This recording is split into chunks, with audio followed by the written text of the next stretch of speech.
Welcome back, guys. My name is Patrick. I'm Mike. And this is the Oilers Fanatic Round 2 preview for the Battle of Alberta between the Edmonton Oilers and Calgary Flames. So, Mike, just thought I'd start with our initial thoughts here on the Round 1 series between the Oilers and Kings. Well, it was like a tale of two teams because, seriously, we saw the Woodcroft-born Oilers and we also saw the old Tippett Oilers. I think some guys were probably a little bit hurt. But all in all, I think that, as far as the series is concerned, I'm just glad that we made it out of it with the seventh game. And, Captain Connor saved us in the sixth and seventh game and basically put the entire team on his back. You could see it in his eyes on the bench. Like, the Oilers wanted it more than the LA Kings. You could just see it. Game 6 and 7, he proved he's the best player in the league. Like I said, he took the team on his back. By far. Man, that goal that he scored, chasing that puck down, drawing the penalty, but it didn't even matter because he still went bar down on Quick, who, you have to give kudos to Quick. He could have stolen the series, and he damn near did. You guys pretty much know my thoughts. Was really happy Connor took the team on his back in Game 6 and 7. Mike Smith was excellent, 2 shutouts in the first round, so the Oilers are going to need Mike Smith to be playing that way in the second round. He's going up against Jacob Markstrom. But here's a question for you, though, Pat. Yeah. Do you think that Koskinen draws in this round in some way, shape, or form? Do you think that the 41-year-old goaltender has it in him? Because you have to look at it. If we're looking at this being a legitimate run, there's the possibility of anywhere from 12 to 21 games between now and Lord Stanley. Does Mike Smith have the capacity to play 21 more games? I think he does. I think he draws in if there's a blowout, one of the 9-5 games we're going to get to in a sec, or if it looks like he's tired, noticeably, then we might see Koskinen. But I think if Mike Smith keeps playing like he's been playing against LA, we're not going to see Koskinen. That's fair.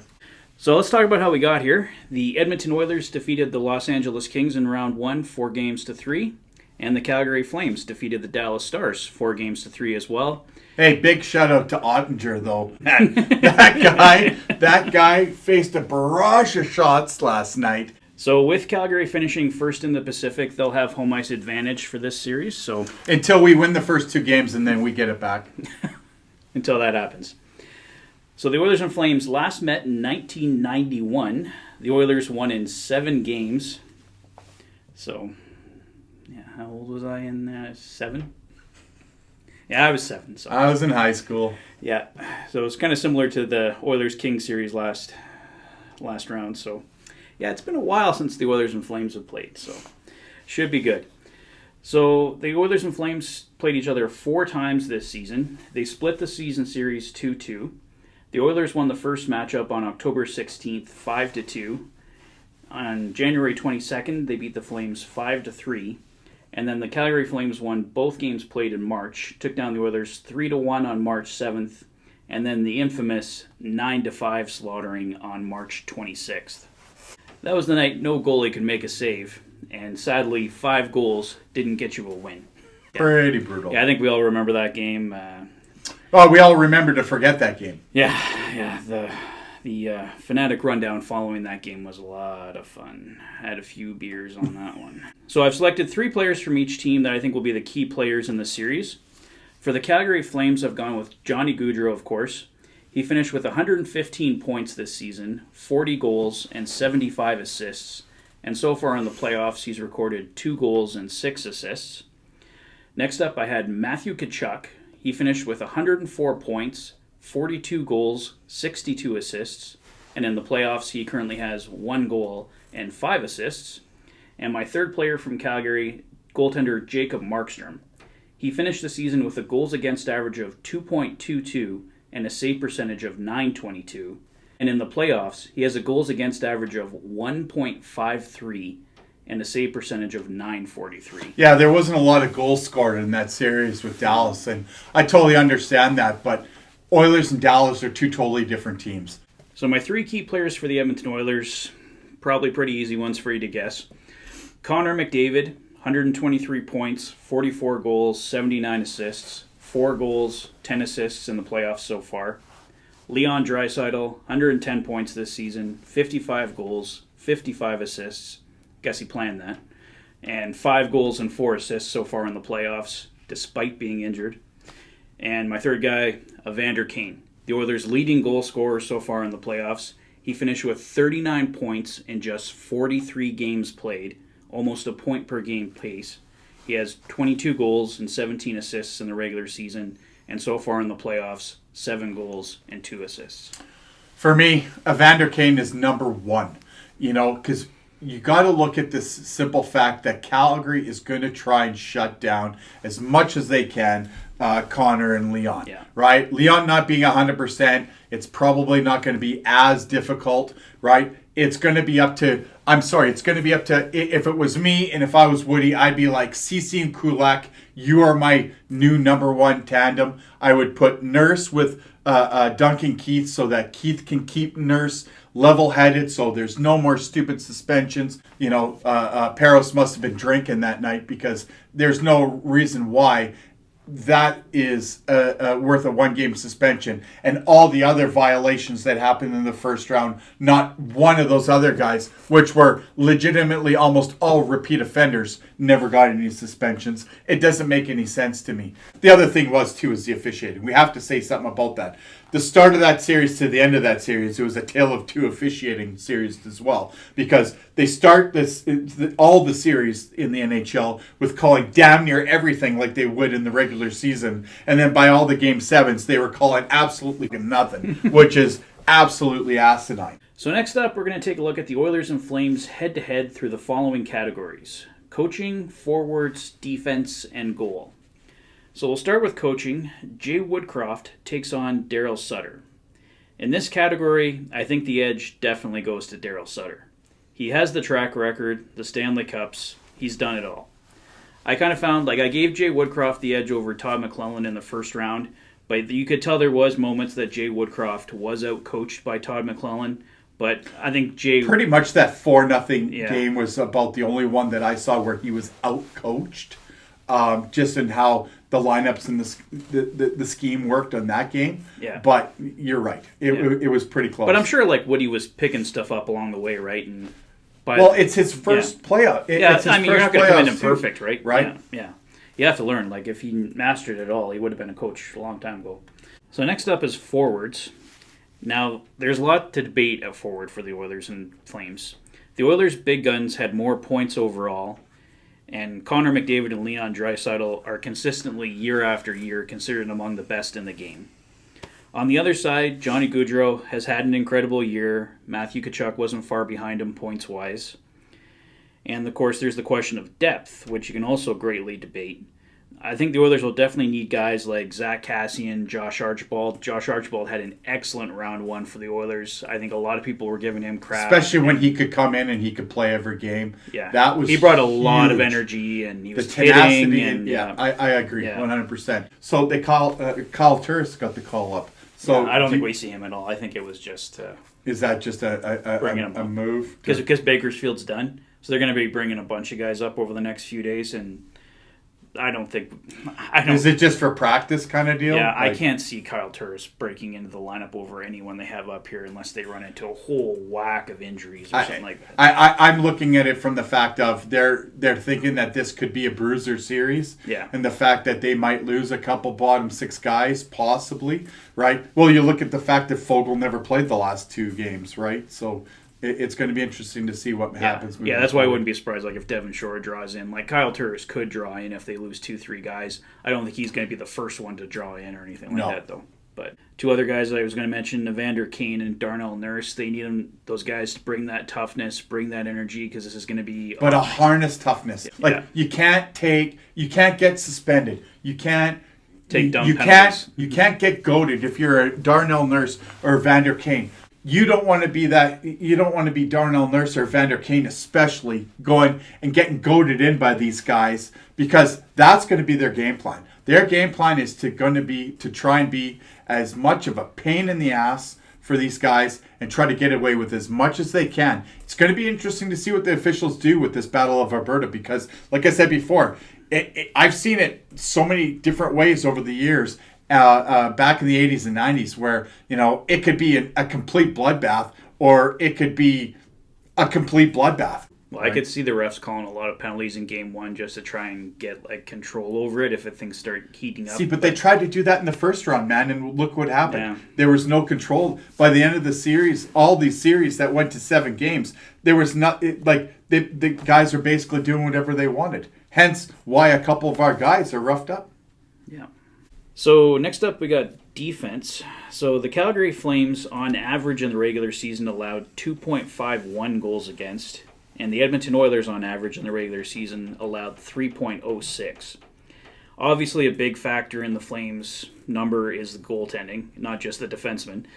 But I think overall the Flames are stronger on the blue line, as evidenced by their first-place finish and the stronger goals against average. So I have to give the edge overall to the Flames. I don't think the Flames' defense is significantly better than the Oilers. Agreed. But I think they do have the edge in that category. Yeah, a little bit of an edge. It'd be nice to see how things would have shaken out if they didn't have the Bettman point during the regular season. Although I did want to mention Chris Tanev was out in Game 7 for Calgary against Dallas. And it looks like he possibly might not be playing for the first 2 games of this series as well. But again, because the series doesn't start till Wednesday, who knows? Maybe he draws in. But he might be like Leon. He might be one of those guys on their team that might not be 100%. Yeah, so Chris Tanev is definitely a big factor in whether the Oilers have the edge on defense there. In goal, I think this one's pretty obvious. For the Oilers in round 1, Mike Smith finished with a goals against average of 2.29 and a save percentage of .938. For the Flames, wow. That's incredible. Well, he had 2 shutouts. So 40 years old. Yeah, 40 years old, 2.29 goals against average, save percentage of .938. In round 1 for the Flames... The only person older than Quick. Yeah, and he beat Quick. I know. Jacob Markstrom finished with a goals against average of 1.53 and a save percentage of .943. See, but you got... Okay, the numbers are skewed, man. You got to look at it, I get Markstrom's numbers in the playoffs, but it's kind of skewed when you're really only playing against a team that has one line. So I do have to give the edge to Markstrom, but Mike Smith played a hell of a first round. So if he keeps that up, the goaltending is going to be a lot closer than it would seem. And I think people have to realize that Mike Smith on his game, Markstrom on his game, I get it, but it is a lot closer than people think. Yeah, this could be a low-scoring series. The 4 games during the regular season weren't, especially the 9-5 game. But I think in the playoffs, it's going to tighten up a bit. I'm guessing we'll probably see something like the winning team get 3 or 4 goals, but who knows? We could see.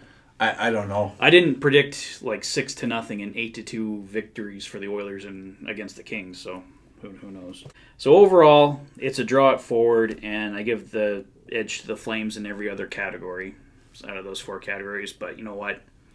It's the playoffs. Anything can happen. Just because one team has the edge going into the series doesn't really mean squat. Both these teams have never been to this part of the playoffs in a very long time. And both these franchises are hungry to get to that next point, which is making it to the Western Final. And the fact that it's between now these 2 teams, and one of these 2 teams is going to be in the Western Final. That's huge, right? Yeah. You look at it on a whole. They're the only 2 Canadian teams left. And it's going to be really interesting to see how this series pans out. And if you survive this series, you get either Colorado or St. Louis. This is the most grueling. It's the hardest championship to go out and fight and get. I'm sorry, it is, right? Because, Well, other sports, you got to win 1 game. This year you got to win a 7-game series. Right, and you can't compare this to basketball or whatever else because it's only 5. Those 5 guys, you could have 2 guys that score 40 or 50 points each, right? You're not going to get a forward that's going to score 6-7 goals every game, right? No. So we're each going to pick a player to watch for in this series. I have a feeling we might actually have the same player here. I chose Evander Kane. If the Flames try to shut down Connor McDavid and Leon Draisaitl, which they will, and that'll help that Draisaitl's hurt, Kane will need to rise to the occasion. So I'm actually going against the grain with you on this. Oh. Because I wanted to take Kane so much. But I think after watching what this player did in the first round, I think the linchpin for us to win this series is Zach Hyman. I think he is the sandpaper grit. Just what he did in that last 3 minutes of that game 7, when he went up and he knew he wasn't going to be able to score that empty netter. And he still drew like 3-4 kings in on him and wasted like 15 seconds, which is basically the rest of the game at that point. Well, he did that a few times during the regular season, I know, too. It's just, right? My breakout guy coming into this second round is going to be Zach Hyman. 100%. So, series prediction. Mike and I were both wrong in round 1. I was so wrong. He went 4, I went 5. But I was right in the fact that Yamo did absolutely nothing except for hit people. And I can't wait till all the Yamo lovers come out there and hate me on the on YouTube in the comments. I can't stand that little bastard. I can't stand him. He might be tenacious, he might do whatever, but he was still really non-effective as far as I'm concerned in the first round. Well, he's going to be back next year. I don't think. After a 20-goal season, I can't see him moving him. But anyway, talk for another day. So, series prediction. I'm going to go with the Oilers in 6 games. This series will definitely be a battle, obviously, the Battle of Alberta, and the Flames will be a huge challenge for the Oilers. I think it's a long series, but I think the Oilers need to take it in 6 because a Game 7 would be played in Calgary. The Oilers can win in Calgary, of course, but I'd rather have the series wrapped up on home ice in Game 6. So that's why I go Oilers in 6 games. This is a tough one. I think the dagger in the heart is going to be in Game 7 when Connor McDavid, Evander Kane, and Zach Hyman each score goals and beat them 3-0 on their home turf. I think it's going to go 7 games, and I think Mike Smith's going to backstop them to a 3-0 shutout, and that's my prediction. That'd be a pretty epic end to the series. I did like the schedule a bit better for this series. It's kind of all over the place, but some earlier games, so they don't all start at 8 o'clock at night, which is kind of nice. Well, the one on Friday is 8:30, so that's pretty funny. Yeah, well, but Friday I can handle. Yeah. It's watching the whole game, and then doing a game review. Oh, sorry, I didn't know you were 75. Okay, it'd be one thing if I only had to watch the game, but then I have to do a video and then spend an hour editing that video. You and your first world problems. I love you, Pat, but that's it's just funny. 8 o'clock games, it's so late, said my grandfather. It is. Well, what would you call a late game then? I don't know, man. It's going to be one hell of a series, I can say that. And hopefully may the best team win, which is the Edmonton Oilers. Yeah, I like the point you mentioned too, because I meant to do that, was travel-wise, like it's going to be great for both of these teams. You're not getting on flights. You can just... Yeah, it's the best Take a bus and sleep, or whatever they're going to do to go down there, man. Yeah. I don't know. Yeah, it's the best possible scenario travel-wise for this team, so... That's a wrap for us, guys. Let us know your predictions, your thoughts on the series in the comment section below. My name is Patrick. My name is Mike. And you've been watching the Oilers Fanatic playoff preview for Round 2, Battle of Alberta, Edmonton Oilers, Calgary Flames. Once again, everything kicks off on Wednesday at 7:30. You've been watching the Oilers Fanatic. Thanks for being a fan. Take care, guys. Go Oil. See you soon.